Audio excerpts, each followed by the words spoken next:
Urea का स्वदेशी उत्पादन 70 लाख टन बढ़ाने के लिए 6 उर्वरक संयंत्रों का उद्धार किया जा रहा है। FCIL के गोरखपुर, सिंदरी, तलचर और रामागुंडम संयंत्र, HFCL की बरौनी इकाई और BVFCL की नामरू फोर्थ। सोने पर सुहागा ये है कि देश में अब बनेगा सिर्फ नीम लेपित यूरिया, क्योंकि इससे होगा किसानों का फायदा ही फायदा। अनाज का उत्पादन 10% तक बढ़ेगा। बढ़ेगी 10 से 15% नाइट्रोजन क्षमता।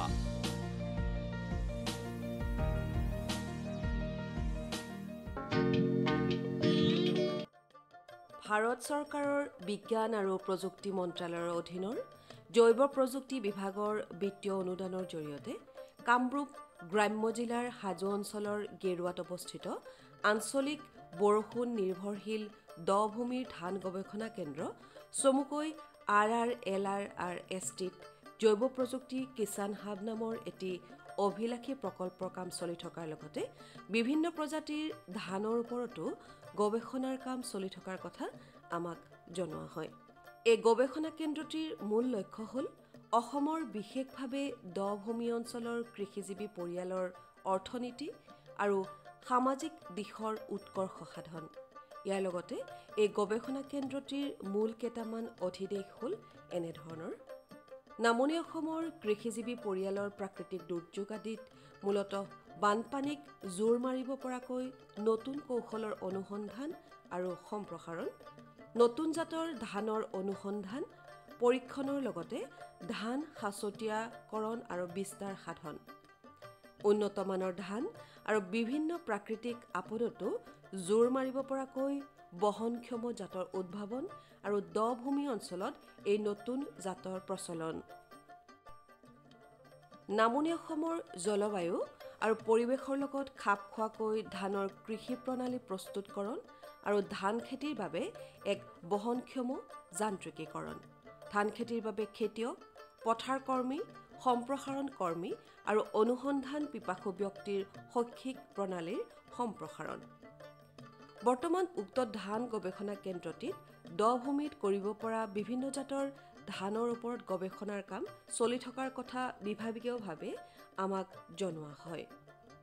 বিভিন্ন প্ৰজাতিৰ আৰু বিভিন্ন পৰিৱেশত কৰিব পৰা ধানৰ ওপৰত চলি থকা গৱেষণা সম্বন্ধে এই আঞ্চলিক বৰষুণ নিৰ্ভৰশীল দ-ভূমিৰ ধান গৱেষণা কেন্দ্ৰটিৰ প্ৰধান বিজ্ঞানী তথা প্ৰভাৰী ডক্টৰ ৰূপাংকৰ ভাগৱতীয়ে আমাৰ আগত এইদৰে কয়। ভাৰতীয় জৈৱিক প্ৰযুক্তিবিদ্যা বিভাগক আঁচনি প্ৰস্তুত কৰি দিছিলোঁ আৰু সেইখন তেখেতসকলে অনুমোদন কৰাৰ কাৰণে মই তাৰ মুখ্য বিজ্ঞানী হিচাপে কাম কৰি আছোঁ আৰু সেই আঁচনিৰ অধীনত মই 3খন জিলাত বৰপেটা, বাক্সা আৰু দৰঙত এই আঁচনিখন ৰূপায়ণ কৰিছোঁ।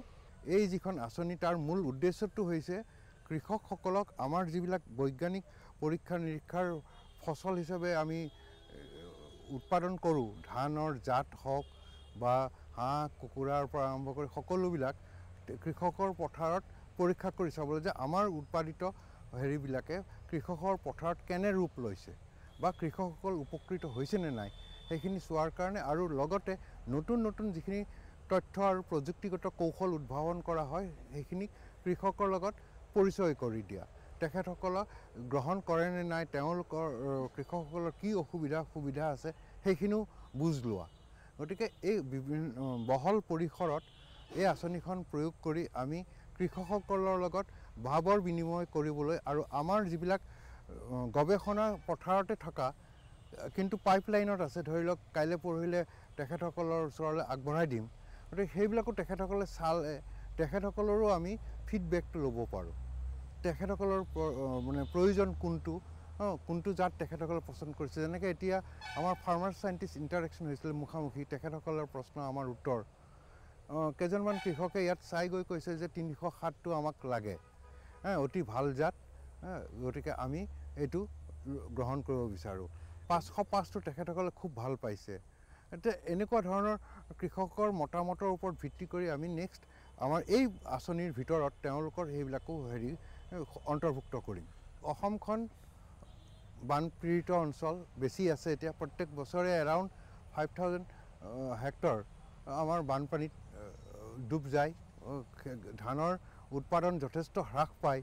গতিকে আমি বানপীড়িত অঞ্চলৰ কাৰণে তাক হেৰি কৰিব পৰা, প্ৰতিৰোধ কৰিব পৰা বিভিন্ন অধিক উৎপাদনক্ষম জাত যি বানপানীটো নষ্ট নহয় আৰু উৎপাদন সমানে থাকে, কৃষকৰ যাতে আৰ্থিক লোকচান নহয় তাৰ প্ৰতি লক্ষ্য ৰাখি আমি নতুন নতুন জাত পৰীক্ষা কৰিছোঁ। তাৰ ফলস্বৰূপে আমাৰ বহুত জাত এতিয়া অসমৰ কাৰণে অনুমোদন হৈছে, যেনে চিয়াৰ ধান 500, চিয়াৰ ধান 505, 506, 508 এইবিলাক দ মাটিৰ কাৰণে উপযুক্ত জাত।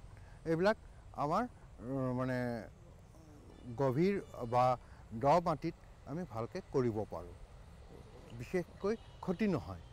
আৰু 2 নম্বৰতে আমি কিছুমান নতুন জাত আনিছোঁ, চিয়াৰ ধান 801 আৰু 802। এই দুটা জাতে বানপানীত ডুব গৈ থাকিলেও 14 দিন 15 দিন ডুব গৈ থাকিলেও আকৌ মূৰ দাঙি উঠে, আকৌ হেৰি হয়। তাৰপিছত যদি খৰাং হয়, খৰাঙতো তাৰ বিশেষ অনিষ্ট নহয়, বা তাৰপিছত যদি ষ্টেম বৰাৰ বা অন্য পোক পৰুৱাৰ আক্ৰমণ হয় সি সহ্য কৰিব পাৰে। এনেকুৱা ধৰণৰ নতুন মলিকুলাৰ মাৰ্কাৰ এছিষ্টেড ছিলেকশ্যন কৰি যি বায়'টেকনলজিকেল হেৰি তাত বিভিন্ন ধৰণৰ QTL ষ্টেকিং কৰা হৈছে। ষ্টেকিং এইটো সহজতে জিন ট্ৰান্সফাৰ পিৰামিডিং কৰি পেলাই এইটো কৰা হৈছে। গতিকে ক্লাইমেট স্মাৰ্ট এই ভেৰাইটিকেইটা বানপানী হওক খৰাং হওক সকলোতে সিহঁত হেৰি হয় আৰু তাৰ লগত পোক পৰুৱাও প্ৰতিৰোধ কৰে। গতিকে এইবিলাক জাত আমি কৃষকৰ পথাৰত এই আঁচনিৰ জৰিয়তে দিছোঁ। 2 নম্বৰতে আমি কিছুমান, আপোনালোকেও জানে আমাৰ বহুত মানুহে পুষ্টিহীনতাত ভোগে। পৰিপুষ্টি হেৰিৰ কাৰণে আমাৰ অকল ভাত খাই থাকিলেতো নহ'ব, লগত পৰিপুষ্টিও লাগিব। গতিকে আমাৰ ধানতেই প্ৰটিন আৰু জিংকৰ পৰিমাণ বৃদ্ধি কৰি আমাৰ থলুৱা জাত আছাম ৰাইচ কালেকশ্যন 10075 আৰু নবীনৰ ক্ৰছ কৰি নতুন জাত উলিওৱা হৈছে। তাত চিয়াৰ ধান 310 আৰু 311 বুলি জনা যায়। এই দুটা জাতত প্ৰটিনৰ পৰিমাণ 10.2% আৰু জিংকৰ পৰিমাণ more than 22 ppm পোৱা গৈছে। আৰু এইকেইটা খালে আমি ভাতৰ লগতে প্ৰটিনৰ ছাপ্লিমেণ্টেশ্যন বা জিংকৰ ছাপ্লিমেণ্টেশ্যন হয়, আমি আৰু তেতিয়া জিংকভিট খাবৰ দৰকাৰ নহয়। দেহত যিখিনি প্ৰটিন আৰু জিংক লাগে ইয়াৰ পৰাই আপোনালোকৰ হেৰি হ'ব। তেনেকুৱা ধৰণে আমি বিভিন্ন নতুন নতুন জাত উদ্ভাৱন কৰা হৈছে আৰু সেই জাতবিলাকে আমাৰ কৃষকৰ মাজত এখেতসকলৰ যিখিনি আমি ফিডবেক পাইছোঁ যথেষ্ট আশাপ্ৰদ। তেখেতসকলে খুবেই ভাল পাইছে জাতসমূহ, তেখেতসকলৰ পথাৰত বৰ ভাল কৰিছে। 3খন জিলাৰ হেৰি ঠিক সেইদৰে আমি বিভিন্ন জিলাৰ KVK-বিলাককো দিয়া হৈছে।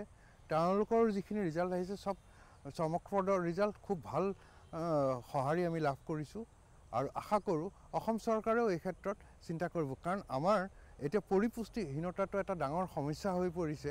গতিকে তাৰ মোকাবিলা কৰিবৰ হ'লে এইকেইটা জাতেৰে আমি সহজে মিড ডে মিল বা অন্য তেনেকুৱা আঁচনিত সোমোৱাই আমাৰ দুখীয়া গৰীব যিসকলে অকল নিৰামিষহাৰী তেওঁলোককো আমি পৰিপুষ্টি যোগান ধৰিব পাৰোঁ।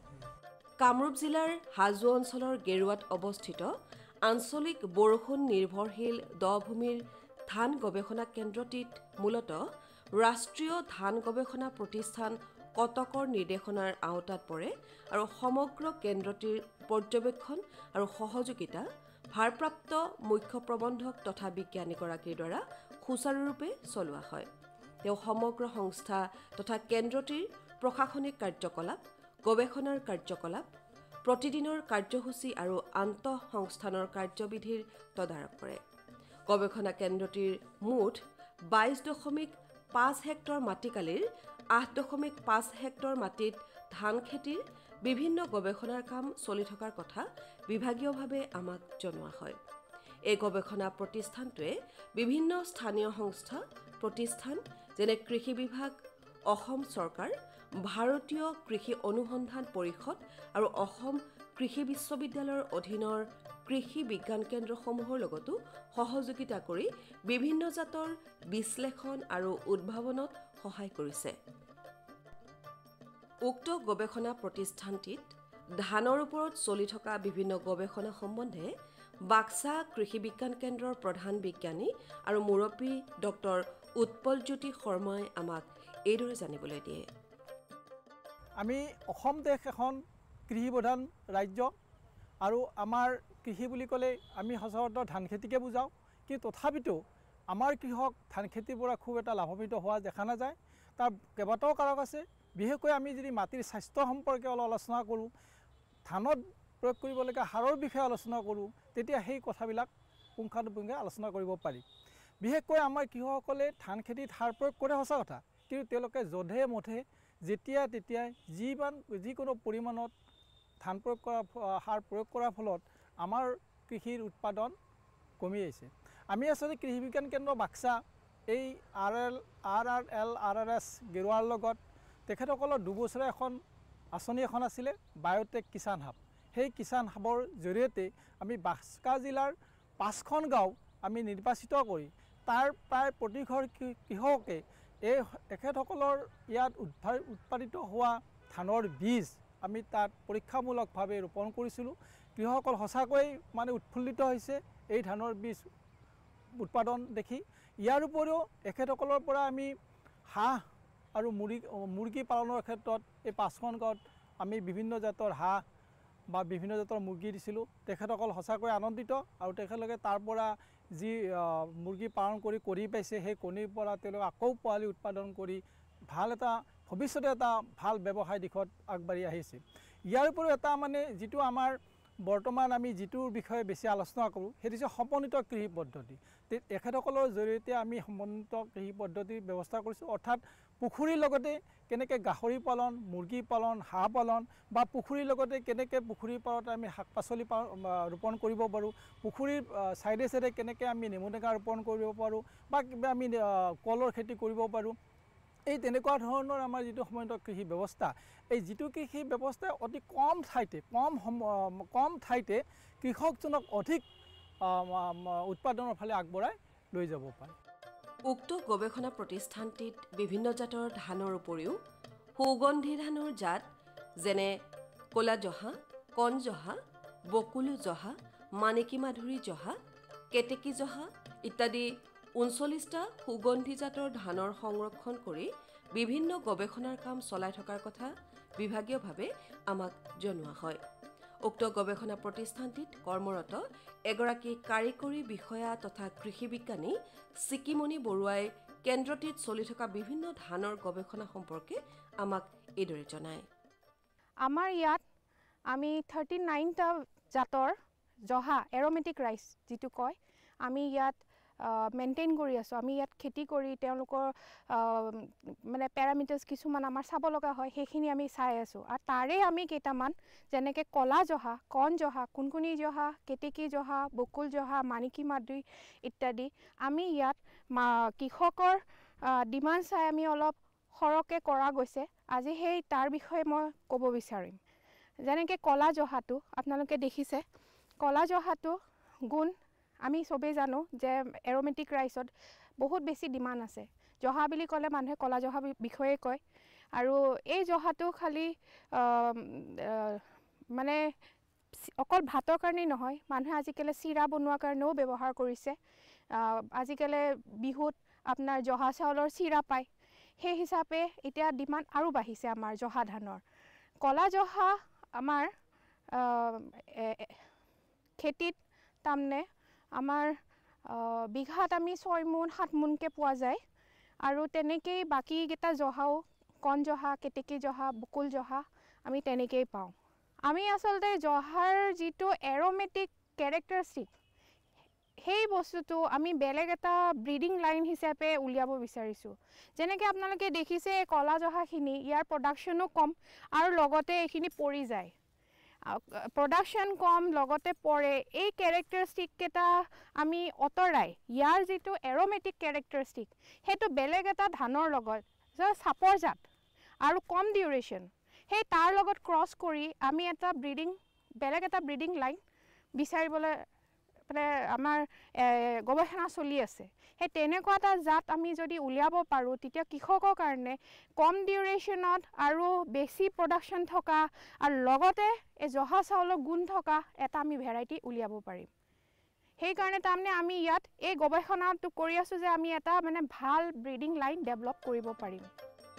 এই আঞ্চলিক বৰষুণ নিৰ্ভৰশীল দ-ভূমিৰ ধান গৱেষণা কেন্দ্ৰটিয়ে অসম চৰকাৰৰ কৃষি বিভাগৰ কৰ্মৰত বিষয়া কৰ্মচাৰীসকলৰ লগত সহযোগিতা কৰাৰ লগতে প্ৰশিক্ষণ, আলোচনা চক্ৰ আৰু মত বিনিময় অনুষ্ঠানৰ জৰিয়তে কৃষকসকলকো বিভিন্ন তথ্য প্ৰযুক্তিৰ কাৰিকৰী জ্ঞান দিয়াৰ ক্ষেত্ৰতো সময়ে সময়ে পদক্ষেপ গ্ৰহণ কৰি অহা দেখা গৈছে। বাক্সা জিলাৰ বোনবাৰী গাঁৱৰ এজন প্ৰগতিশীল অভিজ্ঞ কৃষক খগেন বড়োৱে উক্ত গৱেষণা কেন্দ্ৰটিৰ পৃষ্ঠপোষকতাত চলি থকা জৈৱ প্ৰযুক্তি কিষাণ হাব নামৰ প্ৰকল্পৰ জৰিয়তে পোৱা উন্নত কাৰিকৰী জ্ঞান দিহা পৰামৰ্শৰ সম্বন্ধে আমাক এইদৰে জনায়। কিবিকেৰ পৰা আমাক শিকাব যায় আৰু এগ্ৰিকালচাৰৰ পৰা আমি শিকি ল'ম। তাৰমানে দুনো পক্ষে আমাক শিকাই আছে, তাৰমানে ট্ৰেইনিঙো লোৱা হৈছে। ইতিমধ্যে আমি নাৰ্চাৰীৰো ট্ৰেইনিং লোৱা হৈছে। মুঠতে যিকোনো বস্তু এটা হেৰি হ'লে তাহাঁতে আমাক পৰামৰ্শ দিয়ে আৰু আমি ফোনৰ নম্বৰ আছে।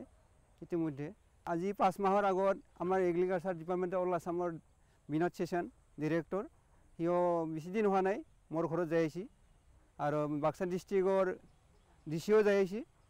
তাৰমানে মোৰ কেনেকুৱা খেতিয়ক সেইটো তাৰমানে হেৰি কৰি আহিছে আৰু মোৰ চলাৰ তলাৰ চব আছে। তাৰমানে চলাৰো পাইছোঁ মই চৰকাৰৰ পৰা ছাবচিডি। গাড়ী চাড়ী আছে আমাৰ এই সমবায়তে আছে গাড়ীখিনি। কি গাড়ী? ট্ৰেক্টৰ আছে আৰু মালটানা আছে। মানে এইটো কাষ্টম হায়াৰিং চেণ্টাৰ, তাৰমানে তাৰপৰা কৃষকে ভাড়া ল'ব পাৰে? কৃষক নহয়, আমাক বিনা পইচাতে দিছে মালটানাখন আৰু ট্ৰেক্টৰটো ছাবচিডিত দিছে। আচ্ছা, এই আপোনাৰ পৰিয়াল কিমান আছে? মোৰ এতিয়া মোৰ পৰিয়াল 5টা, ল'ৰা ছোৱালী 3টা, আমি আৰু ফেমিলি আৰু মই 5টা। ল'ৰা ছোৱালী কিমান ডাঙৰ? এতিয়া ডিগ্ৰীত পঢ়ি আছে ডাঙৰটো, এটাটো 9ত পঢ়ি আছে, এটাটো হেৰিত পঢ়ি আছে 7ত পঢ়ি আছে। আপোনালোকৰ ঘৰৰ খেতিখিনি আপুনিয়ে চায়নে আৰু ল'ৰা ছোৱালী মানে ল'ৰাহঁতেও সহায় কৰে? সময় গোটেইহে কৰিব দিওঁ মই ল'ৰাকেইটাক, কিন্তু আমি পৰিবাৰ লগতে দুটাই পৰাপক্ষত যুঁজো। তাৰমানে এতিয়া কেৰেলা বা পটল ছিঙিব লগা হ'লে ৰাতিপুৱাই 4টাতে উঠিব লগা হয়। সেইটোতো ল'ৰা ছোৱালীক উঠাই নিব নোৱাৰোঁ নাই মই ৰাতিত, সেইটো আমি বুঢ়া বুঢ়ীয়ে যাব লগা হৈ যায় আৰু মাৰ্কেটটো ধৰিব লগা হৈ যায়। কামৰূপ জিলাৰ হাজো অঞ্চলৰ গেৰুৱাত অৱস্থিত আঞ্চলিক বৰষুণ নিৰ্ভৰশীল দ-ভূমিৰ ধান গৱেষণা কেন্দ্ৰটিত ৰূপায়িত হৈ থকা জৈৱ প্ৰযুক্তি কিষাণ হাব নামৰ প্ৰকল্পটিৰ লগতে বিভিন্ন গৱেষণা প্ৰলব্ধ ফলাফল, বিভিন্ন বিষয়ৰ উন্নত কাৰিকৰী প্ৰশিক্ষণ, কৃষি বিজ্ঞানী আৰু কৃষকৰ মত বিনিময় অনুষ্ঠান ইত্যাদিৰ জৰিয়তে কৃষকসকলে উন্নত কৃষি প্ৰযুক্তিসমূহ পথাৰত ৰূপায়িত কৰাত সহায়ক হ'ব।